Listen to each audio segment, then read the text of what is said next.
Hey, chapter 390 of One Piece, man. That ending panel shot with all the Straw Hats assembled. Hey, wow. That is so fucking cool, man. The way they're all drawn. Oh my god, that was mwah, mwah, mwah. I love that. I love that, Oda. This is a very beautiful panel. Again, I had some copyright problems. Fuck the copyright strikes at this point. Oh my fucking god, man. Oh my fucking god. Look at this shit. Look at this. You got all the Straw Hats assembled at this point, man. Like, you got shit. Let's see. You got Chopper, Sanji, Sniper King, Usopp. You got Luffy, Zoro, Nami. But it's this shot here, man. It's this shot here where they're all kind of just assembled on the rooftop. And they got the arms crossed. You got my dude Sanji smoking the fucking cigarette. Oh my god, man. Oda showed his ass with that one. Like, it's a few times, right? You know you're just gonna get an epic lineup where, like, whenever they're walking somewhere, like, Straw Hats walk to Waffle House. Straw Hats walk into a bar. That might just be Sanji, but anywhere they walk, you already know it's gonna be a badass shot. Like, walk to Arlong Park, and then now you got walk to Frankie House. Like, shit like this, man. Like, we gotta get a Straw Hats assemble going on. I don't know if that's a thing, but it's gotta be Straw Hats assemble. That was so fucking beautiful. Like, Oda showed his ass with that. I cannot stress enough, because Oda, artwork wise, again, I don't think he's the best when it comes to artwork, but there's times like this where he just absolutely gets all the small details in. I like how you got Spandam kind of going, they're just coming here. I can't believe it. The captain comes this far and his crewmate rejects him. I would love to see his face, and Luffy's just like, was picking his nose. Like, that. Oh man, I love Luffy when he does shit like this. Like, I have a love-hate relationship with Luffy where sometimes I like the character, other times I think he's poorly written. But when he just trolls like this, I love it. I love it, because Luffy heard him, was like, oh, you want to see my face? Okay, you can watch me dig out this really, really big gum booger. Like, I love that, man. That was so cool. But the speech that Luffy gave, so beautiful. Okay, so beautiful. Luffy basically tells Nico Robin, I'm going to paraphrase here, but he says, like, Robin, you want to die? That's fine. You can die later. We're already here. Okay? We care about you, girl. Like, we care about you. We're already here. We came all this way for you. If you want to die, you can say that shit to our face. You come down here and you tell us, I don't want to be with you guys anymore. I just want to die. Just leave me alone. And we'll leave, Robin. But you come say it to our face. Very smart by Luffy, okay? Like, I make the series Luffy, you big dummy, okay? And it's because Luffy just has moments where you look at him and you say, what the fuck were you thinking? What in the world made you think this would be a good idea, okay? But at the same time, I've also said Luffy has a very high emotional intelligence. He's intelligent when it comes to people.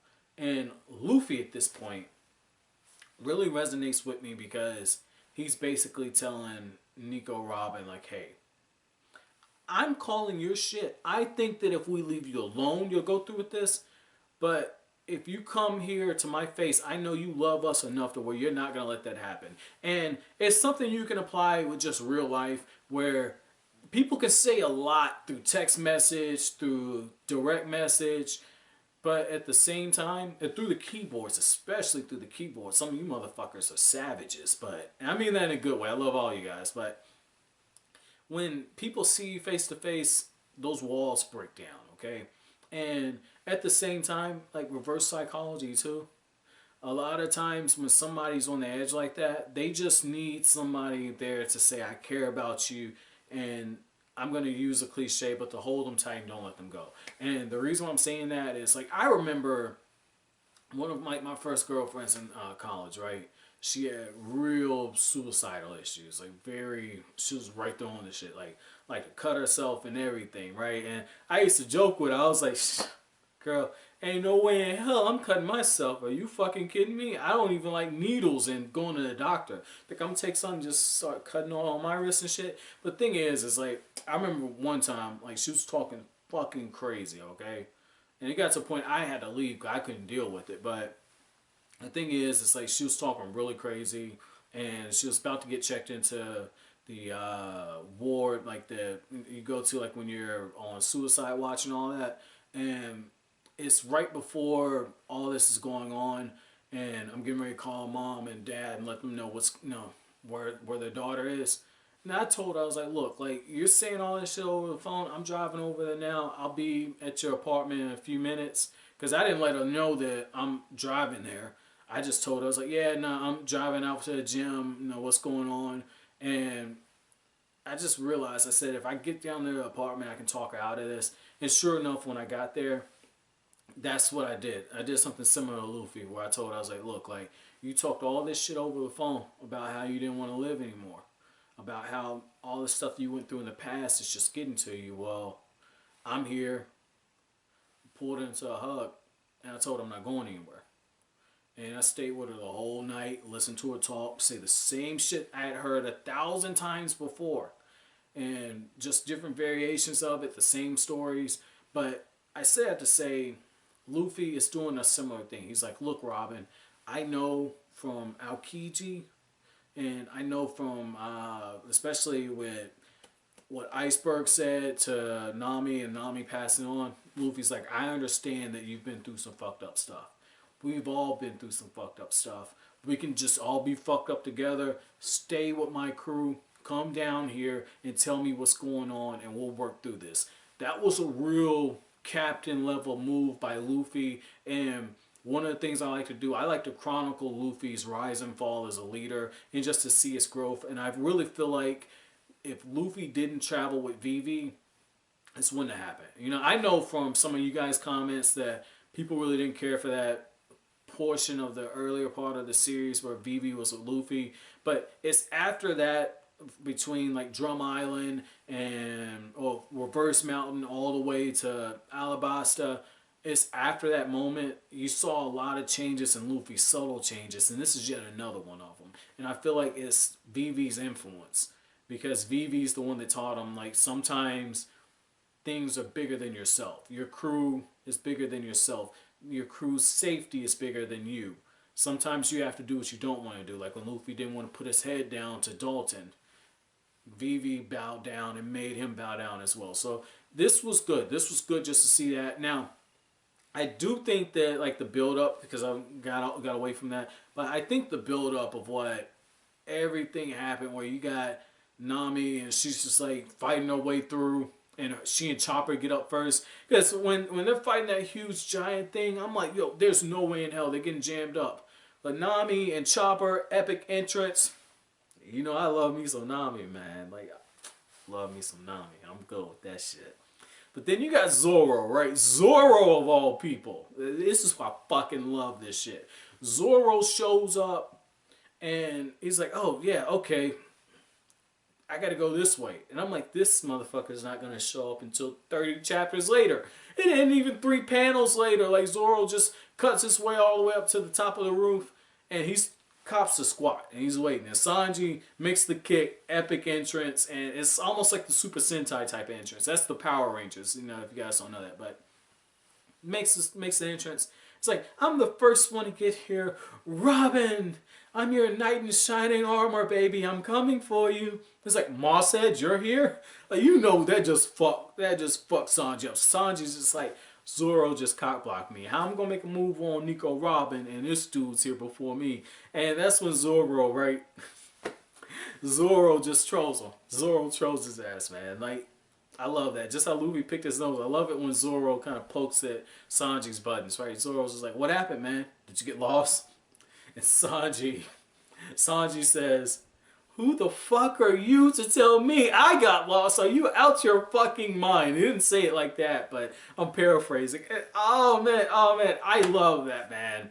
I absolutely love that. Now, I do want to say this. I just caught a mistake I've been making. I've been referring to Ian's Lobby as the Navy headquarters. And in this chapter, I saw where I made the mistake, so I totally apologize. As you guys know, a lot of these reviews are, well, I say a lot, I mean all of them, but these reviews are bulk recorded, and I'm trying to run through the whole box set.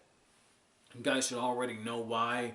I should have already made the channel announcement, but I've been referring to it as Navy headquarters, and in this chapter, it got completely cleared up for me. So apparently, this town, Eames Lobby, the big thing is you come here, it's the courthouse, you get sentenced, and then after the fact, okay?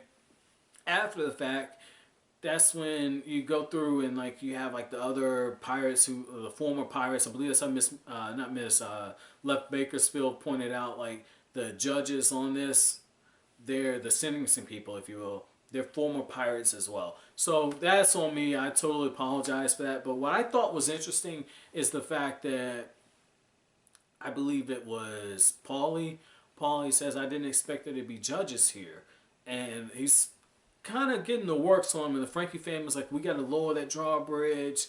And I'm curious, because I never considered this, but it makes sense now. How strong are judges? That's going to be my chapter question for you guys. How strong are judges? Like, where do judges rank on, like, the power scale? You know, between, like, the fodder Marines that everybody's just kind of running through. And then you got, like, the vice captains, captains, like, admirals. Like, where do judges fall in? So, with that out of the way, we got to talk about these last two chapters, like the cover chapters. Okay, so you got Mr. 3. Mr. 3 comes in, fucking everything up, man. Like, you see him, he's got like the kung fu stuff coming on. Very cool, because one of his fellow members of Baroque Works about to be executed. And then you got Baroque Works, Mr. 3, and you got Hina, right?